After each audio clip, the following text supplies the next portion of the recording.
नमस्कार दोस्तों, आइए शुरू करते हैं गणित का आज का पाठ जिसका नाम है अनुक्रम तथा श्रेणी। इसी को हम अंग्रेजी में सीक्वेंसेस एंड सीरीज के नाम से जानते हैं।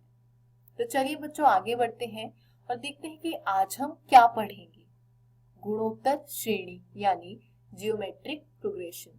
तो चलिए बच्चों आज हमें एक ही विषय पढ़ना है, लेकिन हम सबसे पहले देखेंगे कि गुणोत्तर श्रेणी परिभाषित किस प्रकार से की जाती है। एक अनुक्रम है, अनुक्रम के पद कुछ इस प्रकार हैं A1, A2, A3 up to AN, यानी A1, A2, A3 से लेकर AN तक। इस अनुक्रम को गुणोत्तर श्रेणी हम कब कहेंगे? यदि उसका प्रत्येक पद जो है वो अशून्य हो, यानी शून्य के बराबर ना हो, तथा एक k प्लस 1 को जब एक k से भाग दिया जाए तो परिणाम में आपको r पाना चाहिए, जो कि एक अचर संख्या है। स्थिति दी गई है कि जो k का मान है वो 1 या 1 से अधिक होना चाहिए। इसी के साथ जब हम आगे बढ़े तो हमने देखा कि यदि मैं A1 को A मान लूं, यानी प्रथम पद को A मान लूं, तो जो गुणोत्तर श्रेणी हमको प्राप्त होगी वो कुछ इस प्रकार की होगी। क्यों बच्चों? क्योंकि आप जब भी एक k प्लस 1 को, यानी जब एक बड़े पद को एक छोटे पद से, उसी के साथ जो उससे पहला पद दिया है उससे भाग दे रहे, तो आपको अनुपात r प्राप्त हो रहा था, जो कि एक अचर संख्या थी, तो r से ही यह गुना होता जाएगा। अब यहाँ पर a को हमने कहा प्रथम पद, और जो r दे रखा है उसको हम कहेंगे इस गुणोत्तर श्रेणी का सार्व अनुपात। आगे बढ़े तो हमने देखे कुछ संकेतन, जैसे कि a यहाँ पर प्रथम पद कहलाता है, r कहलाता है सार्व अनुपात, l जो है वो है अंतिम पद, n जो है वो है कुल पदों की संख्या, और sn जो है वो है n पदों का योगफल। गुणोत्तर श्रेणी जिसको हम परिभाषित कर चुके हैं वह होती दो प्रकार की है, परिमित गुणोत्तर श्रेणी तथा अपरिमित गुणोत्तर श्रेणी। तो सबसे पहले हम देखेंगे परिमित गुणोत्तर श्रेणी को। यह होती है इस प्रकार बच्चों कि श्रेणी का जो परिमित रूप है वो इसलिए हम देख पा रहे हैं क्योंकि जो पदों की संख्या है वह सीमित है। हमको पता है यहाँ पर कि आखिरी पद जो है वो है a r⁻n-1। वहीं यदि मैं देखूं अपरिमित गुणोत्तर श्रेणी को, तो जो यहाँ पर श्रेणी है उसमें आखिरी पद पता ही नहीं है।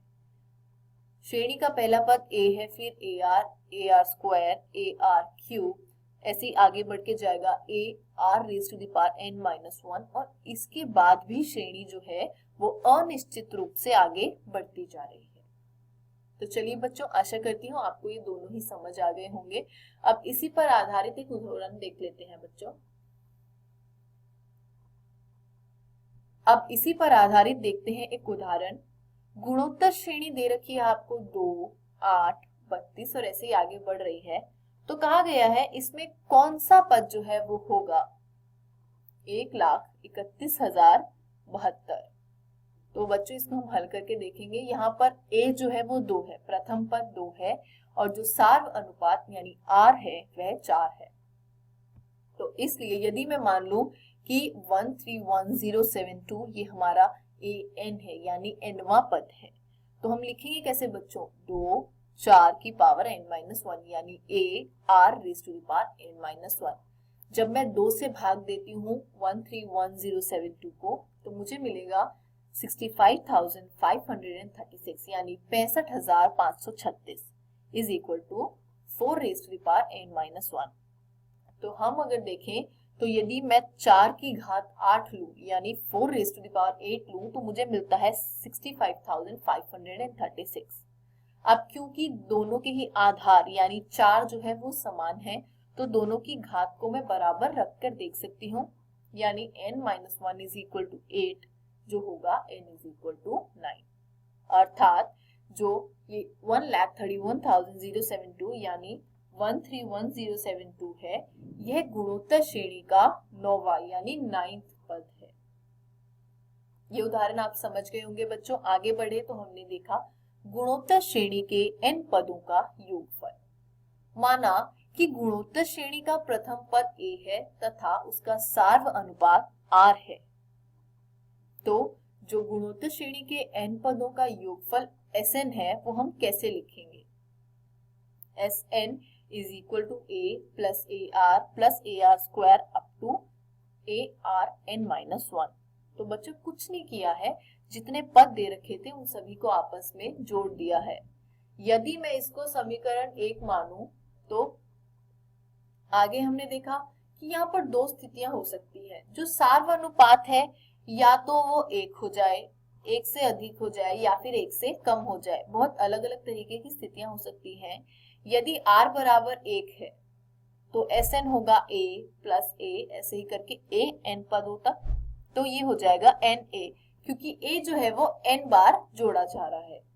वहीं पर स्थिति अगर ऐसी हो कि r का मान जो है वो 1 के बराबर नहीं है, तो जो समीकरण 1 है उसको यदि मैं r से गुना करूं तो प्राप्त होगा Rsn is equal to ar plus ar square plus ar cube plus up to arn।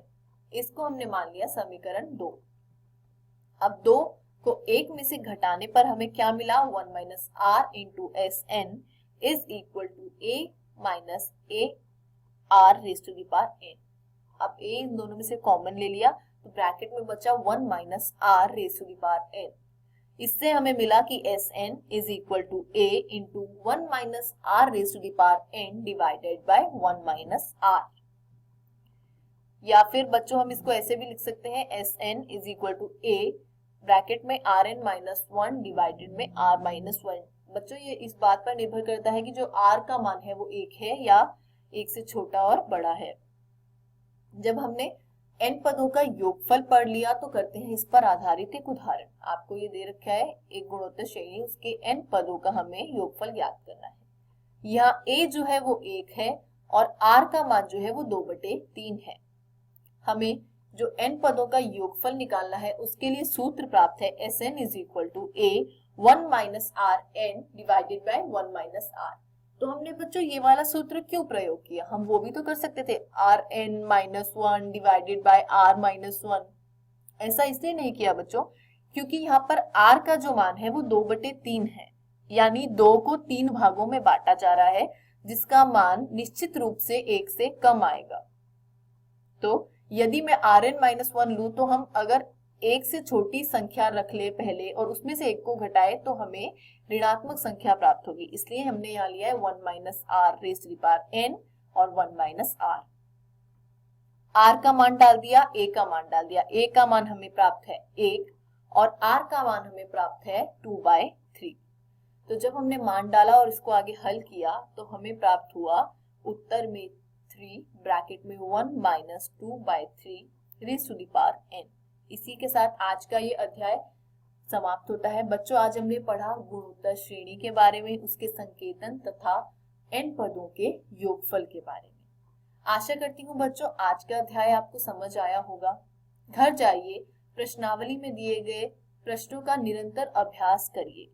किसी भी प्रकार के संदेह तथा सहायता के लिए हम हमेशा उपलब्ध हैं। धन्यवाद।